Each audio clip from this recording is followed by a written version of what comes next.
Hi, welcome to Something to Talk About. I'm Taco, and this is my Song of Ice and Fire lore series, and we're talking about Rodrik the Reader. Rodrik the Reader. And I decided to, since we're talking about a learned man, decided to look like a learned man myself. Yes, indeed. So yeah, Rodrik the Reader, Rodrik Harlaw. If you've never been here before, this is my Song of Ice and Fire series. I got a bunch of other videos, but I'm kind of just been focusing on my Song of Ice and Fire series. And I cover characters who have never been POV and will never make it into a show. They're just characters. I think I've covered people who they're credited for being in the show, but they just stand in the background. Maybe there's a Rodrik scene where there's just somebody in the background with a book. You're like, oh, it was Rodrik the Reader. No, it wasn't. All right. So yeah, I do these all in one big long take. I don't do any editing. I want that free feel, that improv feel to it. And also, I do have these cards that keep me kind of on track. It's really low tech around here. Really low tech. I got a bow tie. What else do you want? All right. I've been talking too long. Let's jump right into Rodrik the Reader, Rodrik Harlaw. So Rodrik Harlaw is the Lord of Harlaw, Lord of the 10 Towers, and head of House Harlaw. He is nicknamed Rodrik the Reader because he's always reading. Go figure. Which is uncommon amongst the Ironborn. He is the captain of Sea Song. So this dude, Iron Islands. Harlaw is a rather big house in the Iron Islands. And yeah, so he, they're all about what does dead may never die. And they're all about their krakens and their iron and their salt wives and raiding and Euron Greyjoy stuff and Kings Moots and drowned gods. It's weird for one of them to just be like, you checked out this book? Oh, it's good. So he does stand out. Like, he's still a raider, right? He's still a captain of a ship. He's still a high lord. But when he's done, killing people, he's like, you gotta check out this new Spider-Man comic. I don't know. That's all I read is comic books and A Song of Ice and Fire. All right. Lord Harlaw has two older sisters, Gwyneth and Alanis and Gwyneth Harlaw. Alanis was the wife, or who is the wife of Lord of Balon Greyjoy, and he's got other bannermen, Lord Mayor, Kenning, Stonetree, and Volmark. So, they're a big house, right? So they have, they're like a higher-ish lord, and they got a lot of other bannermen, so they're important. His relations. So he is the uncle of Asha Greyjoy and Theon Greyjoy, right? So his youngest sister married Balon, had a bunch of kids with him. A lot of them died. One of them got flayed. So he's kind of important, right? So let's talk about House Harlaw. The second slide I do is always about the house. So we'll do House Harlaw. Is one of the most powerful houses in the Iron Islands. It is sworn to House Greyjoy Pike from the Castle of 10 Towers. The Harlaws rule over the entire island of Harlaw, and they're the most richest and most populous of the islands. So, yeah, they're a big deal. They're kind of a big deal. So let's talk about Rodrik himself. So Rodrik the Hairless. How come airless? Like, they have a air, and it's not spelled with an H, but hair is. So it looks like hairless. All right, anyways. The Hairless. He's got hair, just not an air. Rodrik unsuccessfully advised Balon Greyjoy, Lord of the Iron Islands, not to rebel against King Robert I Baratheon. Rodrik had two tall sons. I like that their height is notable. Did he lose two sons? I lost two tall sons. Thank you very much. What? All right. Two tall sons who died in the sea battle off Fair Isle during the Greyjoy Rebellion. So he was like, hey, I'm going to do a rebellion. Balon Greyjoy, I'm going to do one of those. And Rodrik was like, dude, no, don't. I've read it in a lot of books. Not a good idea. And he goes, that's the worst thing that could happen. Rodrik lost his 2 very tall sons because of it. They weren't just ordinary sons. They were tall. When the Fifth of the Seven was still tolerated in the Iron Islands, Rodrik kept septums at 10 Towers to help care for his books, which he reads in the Book Tower. It's one of the 10 Towers. Rodrik's sister, Gwyneth, insists that she should rule 10 Towers as she is 7 years his elder. She's like, I'm the older one. And he's like, yeah, that don't matter around here. I do think that's kind of a hint at how, though Asha is older than Theon, the Iron Islands is still old school, and a girl ain't gonna rule. And she's even like, hey, I have heirs. I'm the eldest. And he's like, I don't care. I'm gonna read this book. So I think that's a hint at how Asha Greyjoy is still way more capable than Theon, a better sailor. I mean, in the eyes of the Iron Island, well, just in general. But that don't matter. Welcome to the Iron Islands. When the Faith of the Seven was still, I already said that. Rodrik is a widower who does not expect to wed again. His heir is his cousin Hairless, the Knight of Greygarden. Yeah, Hairless is the heir, so his line dies with him, and it's going to go over to his cousin Hairless.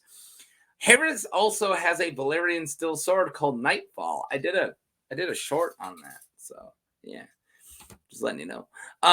The odd Ironborn, after the death of Balon Greyjoy, king of the Isles and the North, Rodrik supports his niece Balon's daughter Asha and calls her supporters to Harlaw.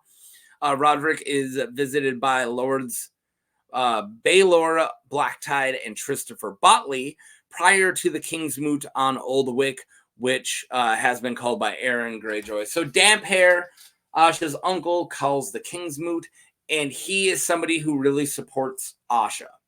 So he calls his banners, and he's like, we're following Asha. And they're like, a girl? He's like, yeah, I know. Don't tell my sister. Rodrik assembles those faithful to Princess Asha at 10 Towers. Hotho Harlaw, who wants Rodrik to marry his daughter, brings his lord a copy of Archmaester Marwyn's book of Lost Books. It's a good name, Book of Lost Books. Rodrik tries to convince Asha not to attend the King's Moot, fearing a bad outcome. He offers to name Asha as his own heir, with the island of Harlaw's passing to Sir Hairless, but she refuses. So even though he won't let his sister rule, he's like offering it to Asha. And he's like, you're my niece. That's, like, he's not my son. You're not my son. It might as well go to you. You're going to be a good ruler. If you really want to rule something, rule one of the most powerful houses in the Iron Islands. And she's like, no, I want to be princess. And he's like, it's not going to rule. I got to work out. It's not going to work out. And she goes, screw off. And he's like, all right, do what I can do. So, yeah. All right. The King's Moot. Aaron Damphair. I love Damphair. If Damphair wasn't a POV character, which totally makes him not eligible for my series, I would cover him because I really like Damphair. But he is. He's an important character. He's a little too important for me to cover. No offense to Rodrik the Reader. Aaron Damphair leads the ceremonial council at the ruined bones of the Great King's Hall on Naga's Hill.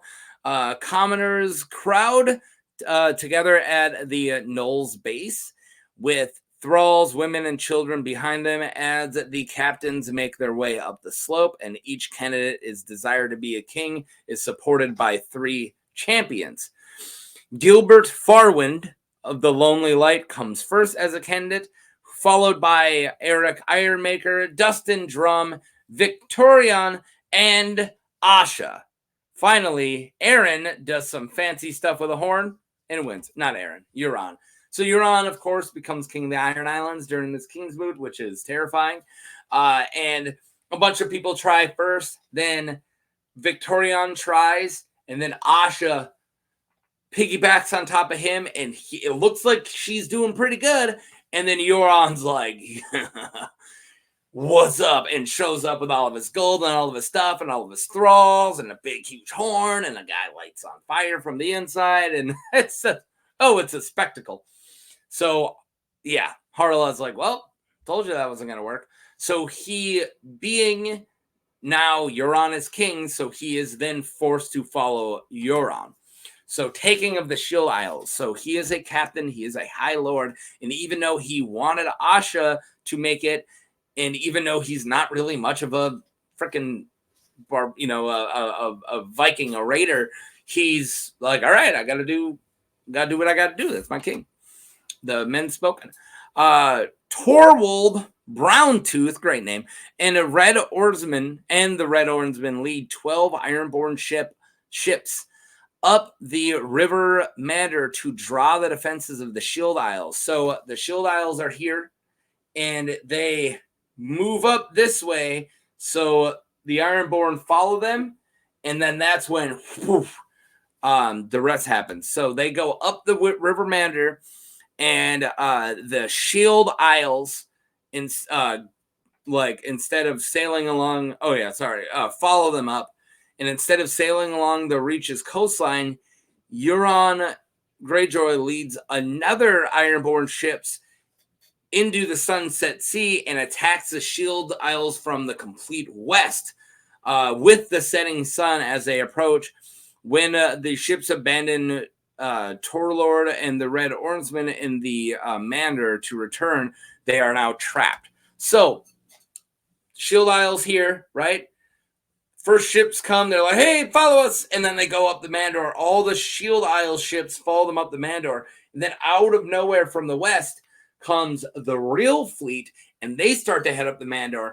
So when they're like, oh, man, they turn around, the Shield Isles ships turn around, and now they are like, it's like a pincer maneuver from there.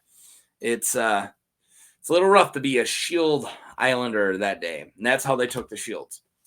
After the battle, after taking the Shield Isles, Rodrik is spotted by Lord Captain Victorion Greyjoy and Newt the Barber, great name, Newt, with the Lords Gorel the Good Brother and Dustin Drum in the yard of Lord Hewitt's castle on Oakenshield.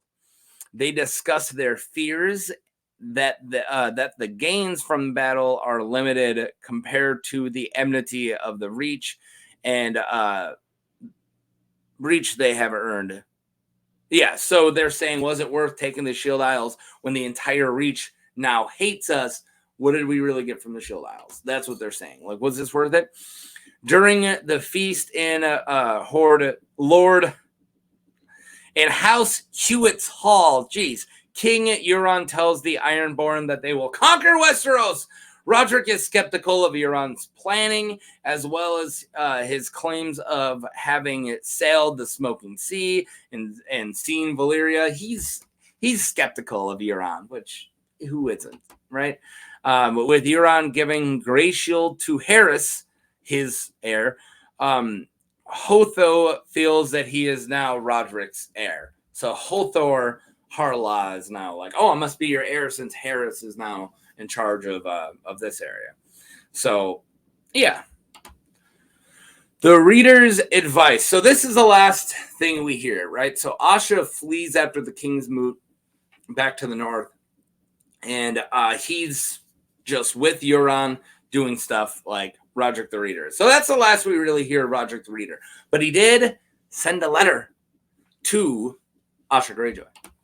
So at Deepwood Motte in the north, Asha recalls after Euron was named the new king at Kings Moot, Rodrik told her to flee. So it was his idea. He's like, you go. I have to go be a captain, but you get out. You go. I said, yit. That's what he says. Rodrik told her to flee while her uncle was busy. He also recommended she read Archmaester Herreg's History of the Ironborn, which recounts the only time a Kings Moot decision was overturned. So he's like, take this book. This is important. And she's like, it's just a book. How can words be important? He's like, lady, read it. So, yeah. What you reading, foe? That's my Kathy Bates from Waterboy impression. What you reading, foe? Because I enjoys it, mama. Rodrik is tied to a lot of predictions. With him sending a book to Asha, many think that her or Theon will try to overthrow the Kings Moot because he like kind of planted that seed with that book. Also, some think that he might be talking to other characters such as Marwyn the Mage or Doran Martell. So there's a lot of theories out there, like the Grand Maester conspiracy stuff and the Grand Dornish conspiracy stuff, that a lot of people think that he is tied in with a lot of that, right? Because he's a learned man, he's sending letters, he cares more about maesters and things like that. So a lot of people think that he's tied into those bigger ones. So maybe when Dany shows up, he is already talking to like Marwyn the Mage, or maybe he's talking to Doran Martell for like a Grand Dornish conspiracy. I just think he is super interesting among and unique among the Ironborn. I do. Thank you for writing that, me. You're welcome, other me. Also, House Harlaw has a Valyrian steel sword called Nightfall, like the opposite of dawn, like nightfall, dawn. And if the sword dawn is important in the ending, maybe Nightfall is important. And his heir, Hairless Harlaw, has that. So Hairless has Nightfall, which I said earlier. Just toss it out there. So maybe if dawn is actually like an important Azor Ahai sword, right? The one that House Dane has, maybe at Nightfall, because it's named Nightfall, is important. Or maybe I just am wearing a tinfoil hat and I'm just reading too much myself, right? Maybe I'm just reading into it a little too much. I don't know. I think that he could be very important later on. And that's why I'm covering him. And also he might not all be what he seems, right? He might be talking to other people. A lot of the really crazy tinfoil Preston Jacobs Order of the Green Hand type theories out there tie Rodrik the Reader into a lot of stuff. I'm not saying that they're all true, but I'm just saying he's interesting and maybe he is connected to more conspiratorial stuff. All right, there you guys go. That's all I got for Rodrik the Reader. I did that under 20 minutes. Well, 17. All right, please click like, subscribe. If you're new here, definitely subscribe. If you like my weird ranting and raving style talking about the Song of Ice and Fire, I got so much for you. Videos might be popping up here in a second. Just go check them out. Go check out my whole playlist. Also, share it. Let other people let other people know who follow a lot of the Song of Ice and Fire guys about what I'm doing. So yeah, share it. That's all I got. Thank you. Go and read a book. That's how I'm gonna end it. Go be like Rodrik and go read, or watch more videos. Watch my videos. You can read the screen there. Go read a YouTube video. Peace.